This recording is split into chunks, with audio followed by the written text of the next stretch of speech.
Joe, but now they can call me Batman. What up? Welcome back to the Necro Zoo. I am Bones, and in this one, we're gonna add another figure to my McFarlane DC Multiverse collection. Now we are going to take a look at the John Stewart Green Lantern. Now this is a design from the comics, from the Rebirth series. So we're going to take a look at him. He looks pretty awesome in the packaging, but let's go ahead and take him out and get a better look at him. Now, of course, as usual, he comes with a black DC Multiverse McFarlane stand. Now, this is not really needed, as you could see, but sometimes they are useful. He does come with the data file card, have an image on there of John Stewart, and some information in the back. Added to the collection. Now, surprisingly, he did come with some accessories. He came with some construct armor that could go around him, over his shoulders.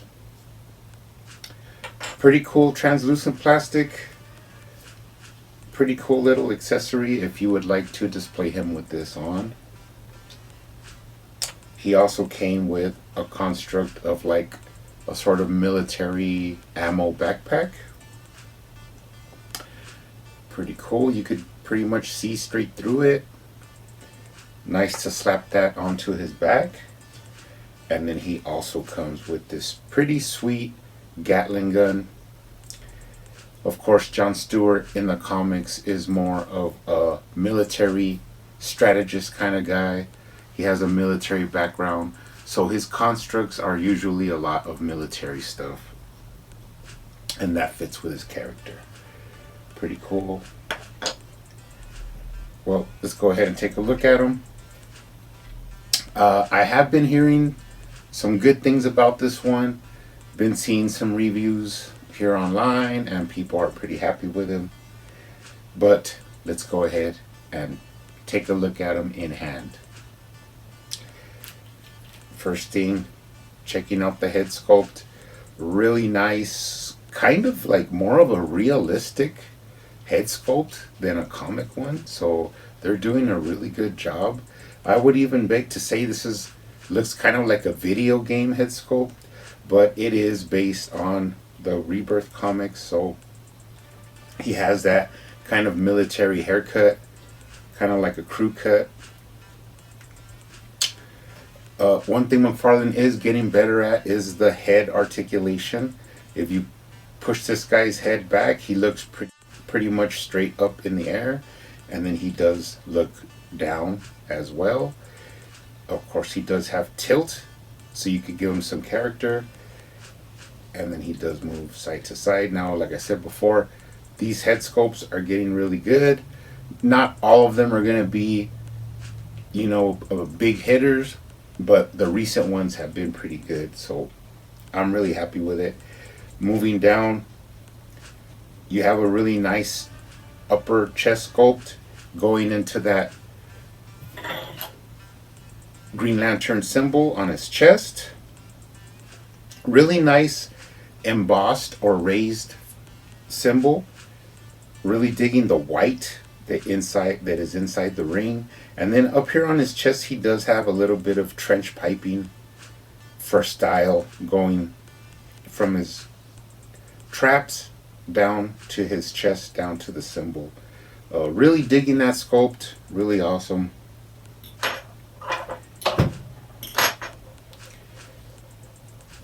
Now, of course, one thing different that they have tried now is now they made kind of a different like abdomen piece, and it's more like of a floating piece that goes over the top of the lower trunks part.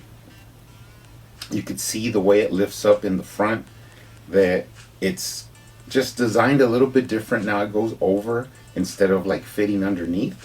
but you still get a lot of range and motion. And what I really like about these McFarlane figures is the twist that you could get. Because some other figures, you turn them and the whole ab turns with them. So you could never really get them like in a more like twisting motion. It'll just turn and then go up and down. But these, since they have that ab twist, you could twist them and you don't really break up the sculpt, and you could put them into different positions that you can't really get a lot of different figures in. Now you will have to abide by the sculpt given to you in this upper piece. I mean, if you move it in a certain way, it'll lift up, but you do get a full range of motion and you could put them in different positions, so that's pretty cool. Now going to the shoulders, of course, he does have the butterfly joint in the shoulders, a bicep cut, double jointed elbows. Now his gauntlets are a different piece than his actual arm, so you can actually move these a little bit and manipulate them to the way you want to have them on there.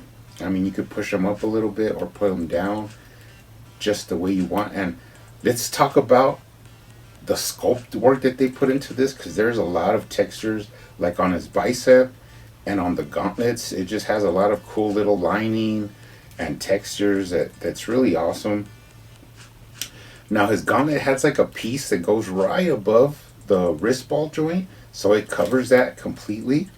And if you look on the inside, you could still see the ball, but it's really well hidden. So that's another positive for this figure that they did.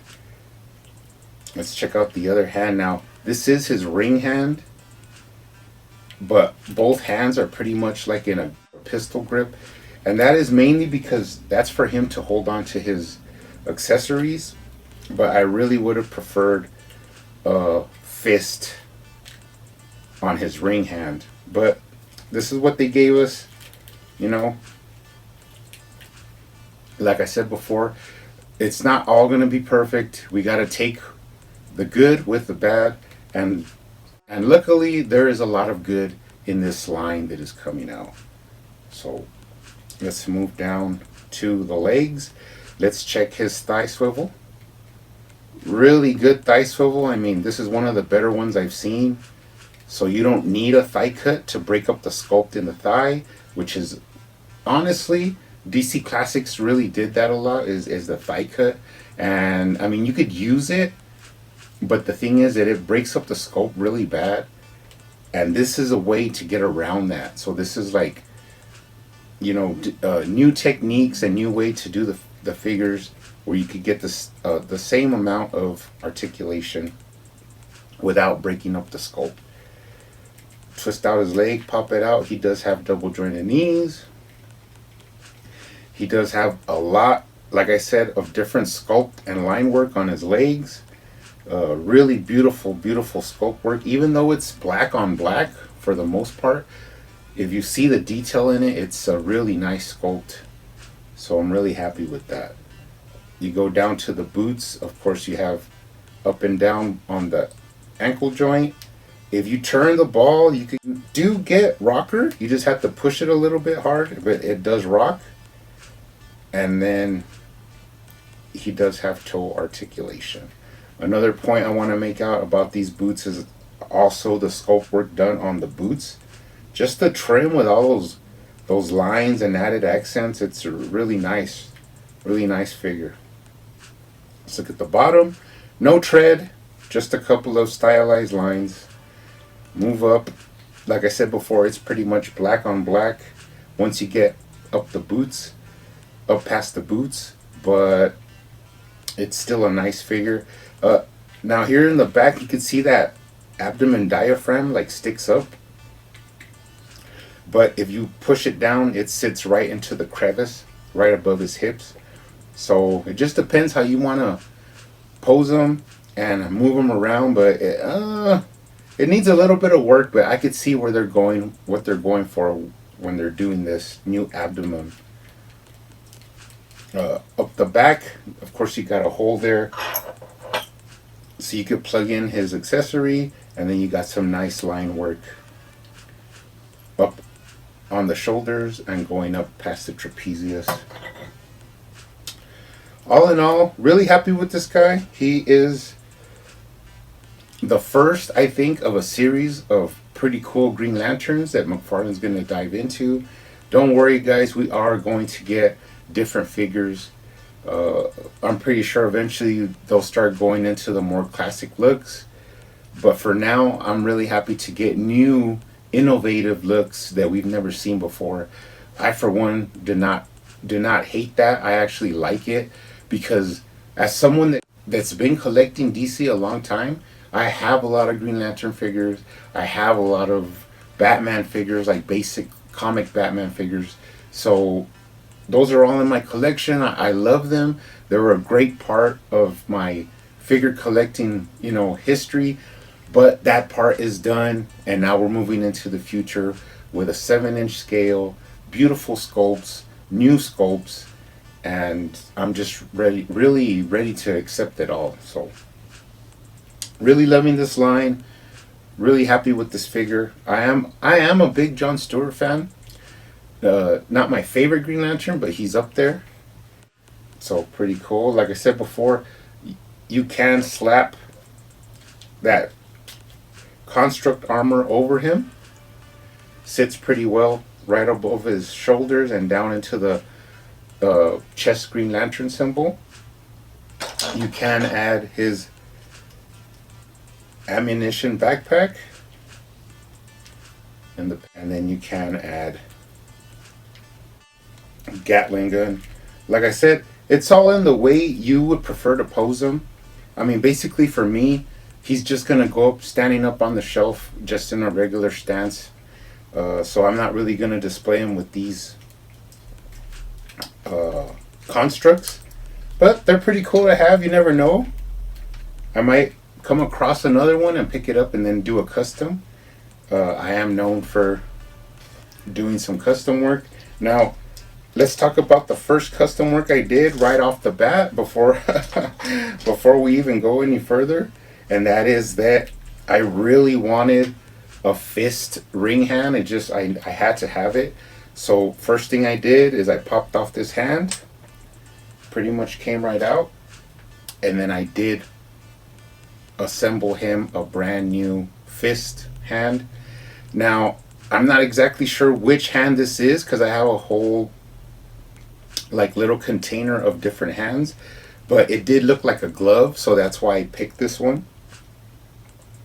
And actually, I got the ring in this from one of the hands that came with the old Mattel John Stewart.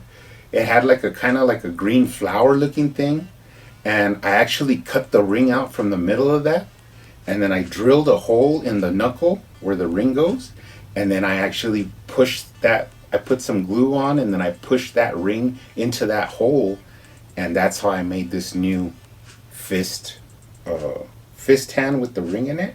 And of course that just pops right in, just like the other hand I took out. And then now he does have a fist hand with the ring in it. And actually the ring on this one looks a lot better than the one that they did, that McFarlane gave us. So I'm pretty happy with the way it came out. Looks really good. I think pretty much this is how I'm going to display them. But like I said before, if I come across another one in the wild, I might pick it up and display one with the chest armor, and one without, and then have one with the regular ring hand, and then one with this one that I made. Maybe painting the eyes really green, like without, because this one, the eyes are they look like you could see all the retina and everything, and then they just have green around it. But I'm more used to like a completely greened out John Stewart eyes, so I might do that. Sounds pretty like something I might want to do. So if, like I said before, I've already bought 2 of these, one to keep in box in my mint in box collection, one to open for display, and like I say, if I end up buying another one, that will be to customize and to display, the different versions of them. Now, for fun, let's go ahead and take a look at my other McFarlane John Stewart figures. Of course, we do have the animated John Stewart from the first waves that came out from McFarlane. Now, a lot of people didn't like this one. I like them enough. There's some things I don't like I would have painted the hands black, like in the cartoon. As you can see here, it has like a skin tone for the hands.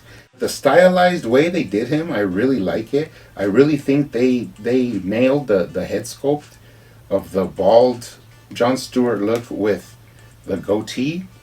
So I like this one.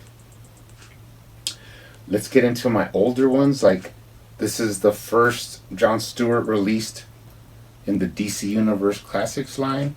Now again, in this one they went with the comic book version and they didn't paint the hands in. They're just regular skin color. But I really like that figure. He's pretty awesome. I eventually made a custom of this one where I did a more metallic green suit and I blackened in the fist. So this is actually one of my favorite ones, and it is a custom one. Head swap repaint, more likely. And then in the 5-pack, they released this different suited John Stewart. I think it's called the Mosaic Costume. I really like the way the white pops on that one. And eventually I did make a custom of that one, but I actually did it with the bald head and I added the goatee and then I repainted the suit. So I actually like this one. It's pretty cool. Kind of a mixture between the animated and the comic version of John Stewart. And then of course Mattel did their version, which when they showed the prototype pictures for this one, I really was happy with it and I was really waiting to pick it up. But when I actually got it in hand, it kind of let me down. Even though it's a beautiful figure, it doesn't have any pins. There is no pins in this guy, not anywhere, not on the... I mean, it's a nice looking figure. I just didn't really like the head sculpt. Honestly, he looks a little bit derpy to me. But eventually I did do my own custom version as well, which is also a mixture of the animated and the comic style with the bald head and the goatee, and I painted in the gloves.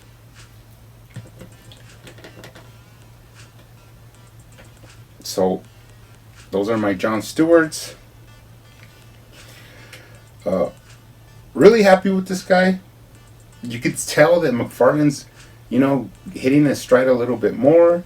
Like I always say, I'm not 100% with McFarlane, like with his decisions and stuff. But for the most part, I am enjoying it. I mean, there's always going to be things that people don't like.